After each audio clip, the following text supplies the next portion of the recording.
Saudara-saudara, salam. Kembali saya Pendeta Kristinus Unting menjumpai saudara-saudara yang melaksanakan ibadah mandiri di rumah masing-masing. Saudara, dua orang murid melakukan perjalanan ke desa Emmaus. Ada dua alasan. Yang pertama ialah mereka ke Emmaus yang jaraknya 7 mil dari kota Yerusalem adalah dalam rangka mencari ketenangan batin. Betapa tidak, sebab mereka adalah orang-orang yang menyaksikan sendiri peristiwa pahit itu berkenan dengan penderitaan dan kematian Yesus. Mereka ingin suasana yang tenang. Yang kedua, Emmaus adalah nama sebuah desa yang punya riwayat masa lalu. Pada masa lalu adalah pusat harapan heroik tentang datangnya seorang pembebas. Namun kini apalah daya, Yesus yang mereka harapkan sebelumnya, namun kini telah menderita dan mati. Pupuslah sudah harapan.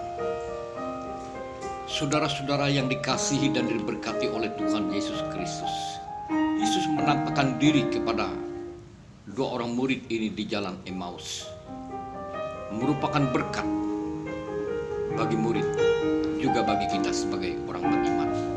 Namun berkat Paskah itu yang menguatkan, yang membaharui kita, yang memberkati kita tidak begitu saja.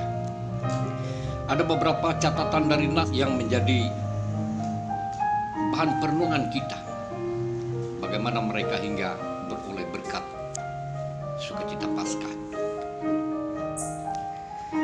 Hal yang negatif yang terlihat di sini ialah kedua murid ini sok tahu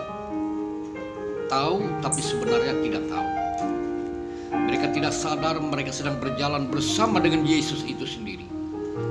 Namun cara berpikir mereka, cara pandang mereka sebelumnya yang tidak tahu, yang tidak mengerti tentang kebenaran firman Tuhan, menjadikan mereka sangat tertutup untuk mengerti tentang kebangkitan Yesus. Mereka berbicara dengan Yesus tentang penderitaan, tentang apapun yang terjadi dengan Yesus. Namun mereka tidak mengerti sehingga tidak mengenal Yesus yang berjalan bersama-sama dengan mereka.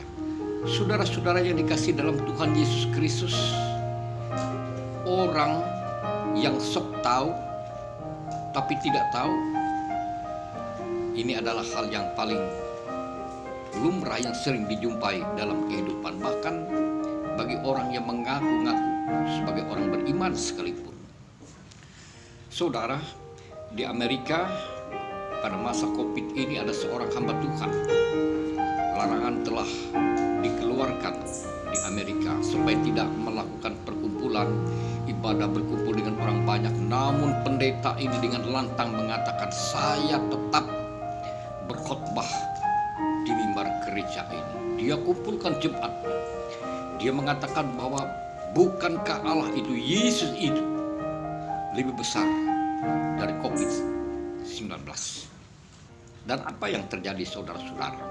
Pendeta ini berkhotbah dan menurut data yang diketahui bahwa pendeta ini juga terjangkit COVID-19.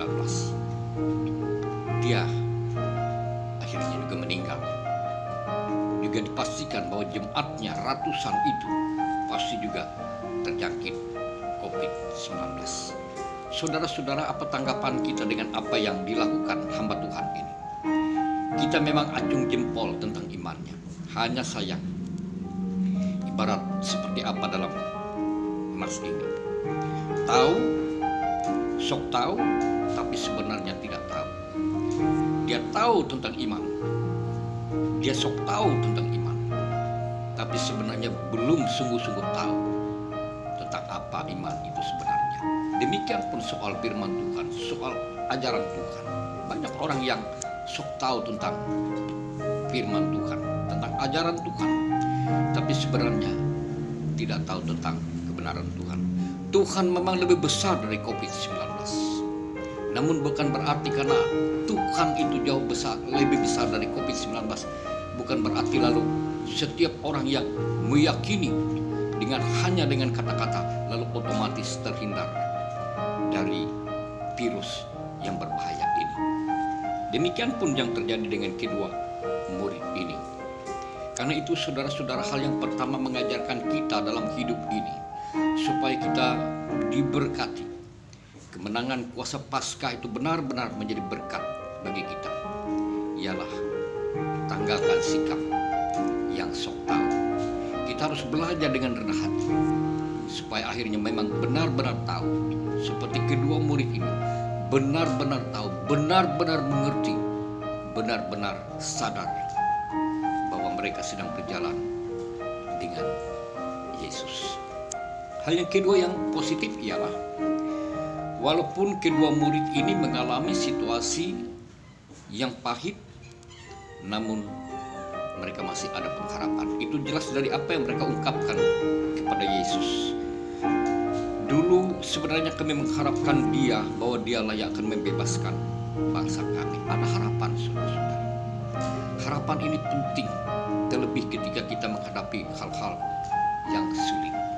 Allah mengerti keberadaan kita, keputusasaan kita, apapun yang kita hadapi. Tapi adakah masih tersisa harapan dalam diri kita? Yesus mengajarkan mereka secara pelan tapi pasti hingga mereka mengerti hal itu. Saudara-saudara, dalam hidup yang sulit ini, namun kita tidak boleh diam, kita tidak boleh kembali kepada angan-angan masa lalu kita. Tapi kita harus belajar untuk mengerti tentang semuanya ini. Ambil hal-hal yang positif. Kita belajar untuk lebih berbenah diri dan tetap berpengharapan. Dengan pengharapan itu maka kita akan hidup, kita akan dituntun, kita akan kuat untuk mengatasi hal-hal yang sulit. Kuasa kebangkitan Dia akan memberikan spirit bagi kita untuk hidup, untuk menjalani hidup ini dengan baik, bahkan bagi orang lain juga.